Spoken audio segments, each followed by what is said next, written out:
Hello and welcome back to my channel. I'd like to talk a little bit today about piping with Russian piping tips. They're a little larger and usually have flowers or other little designs in them. The set I'm using today is by Kitchery. I also have a set by New York Cake, and lots of other brands and companies make them as well. When piping with these, I like to use a relatively stiff consistency of American buttercream. For comparison, maybe a bit more stiff than when you'd pipe a shell border, but not quite as stiff as that which I like to use when piping a rose.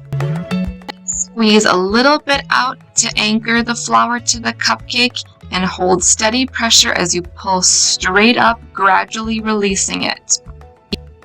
I like to keep my tip clean in between flowers as best I can and avoid actually touching the tip itself onto the cupcake.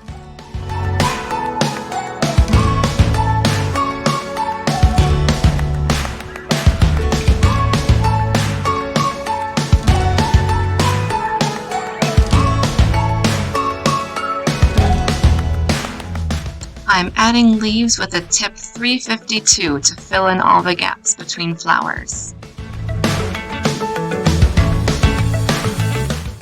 Thank you so much for watching this one, and make sure to subscribe.